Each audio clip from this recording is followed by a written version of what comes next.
귀경길 정체속 이상한 저장 알림. 설날 저녁 10시 47분. 서울로 올라가는 고속도로는 붉은 브레이크 등으로 가득했다. 차 안에는 귤 냄새가 퍼져 있었다. 어머니는 조금만 참자하며 아이들 어깨에 담요를 덮어주었다. 그때 띠링. 블랙박스에서 자동 저장 알림이 울렸다. 아버지는 힐끗 화면을 봤다. 충격 감지. 부딪힌 적은 없었다. 그 순간 초등학생 딸이 속삭였다. 아빠, 뒤에 누가 앉았어? 아버지는 웃으며 말했다. 무슨 소리야, 다들 타고 있잖아.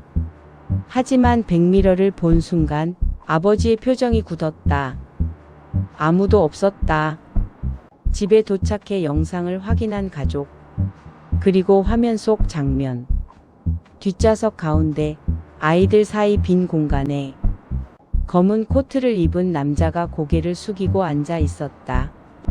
숨이 막히는 정적. 어머니의 귤이 바닥에 떨어졌다. 다음 해 같은 시간. 그 일은 장난이나 오류로 치부됐다.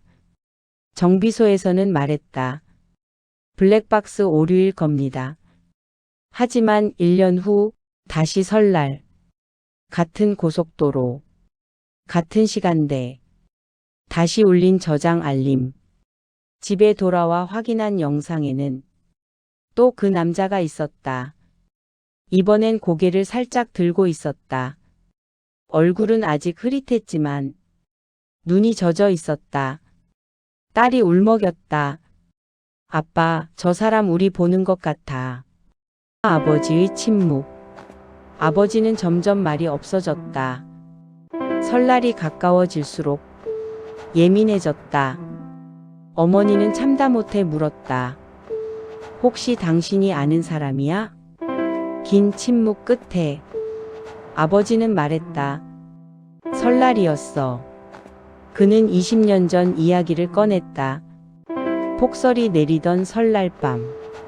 친구 집에서 술을 마셨고 대리도 부르지 않았다. 고속도로 갓길. 손을 흔드는 남자가 있었다. 아버지는 망설였다. 그리고 그냥 지나쳤다. 뉴스 속 설날 사고. 다음날 뉴스. 설날 귀성길 40대 남성 동사 추정 사망. 위치는 그때 그 자리.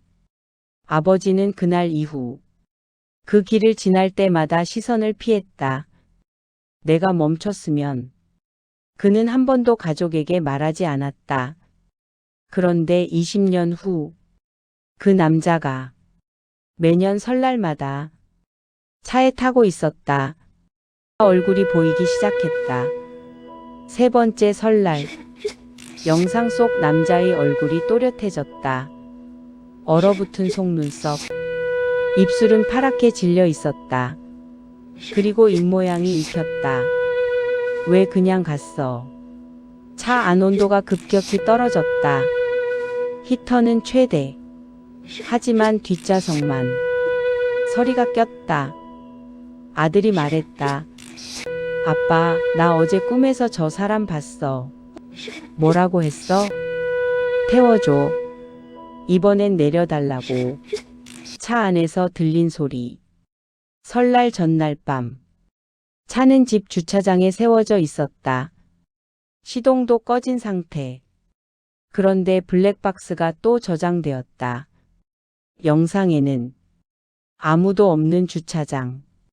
하지만 음성이 녹음됐다. 추워. 어머니는 눈물을 흘렸다. 이제 그만하자, 우리 차 팔자. 하지만 아버지는 고개를 저었다. 도망친다고 끝날 일이 아니야. 설날 밤 11시 59분. 그는 결심했다. 20년 전 그 자리. 설날 밤. 차를 세웠다. 눈발이 날렸다. 시계는 11시 59분. 12시가 되자 뒷문이 스스로 열렸다. 그리고 그 남자가 타는 소리가 들렸다. 이번엔 블랙박스 없이 직접 보였다. 젖은 눈, 굳은 얼굴. 아버지는 떨리는 목소리로 말했다. 미안합니다. 내가 겁이 났습니다. 긴 침묵. 남자가 처음으로 입을 열었다. 나 집에 가고 싶었어. 아버지는 눈물을 흘렸다. 내가 데려다 드리겠습니다. 그리고 그날 밤 그가 사고 난 지점까지 천천히 운전했다. 마지막 영상. 그 다음 해 설날. 아무 알림도 울리지 않았다. 집에 와 확인한 블랙박스. 아무것도 없었다.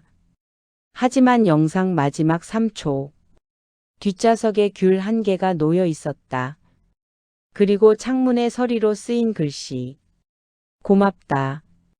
그 후로 아버지는 설날마다 그 자리에 국화 한 송이를 놓는다. 아이들은 이제 어른이 되었다. 그리고 가끔 그 이야기를 꺼낸다. 그날 아빠가 처음으로 울었어. 블랙박스는 그 이후로 단 한 번도 그 남자를 찍지 않았다. 안녕하세요. 중국 조심하세요. 좋아요, 구독, 알림 주세요.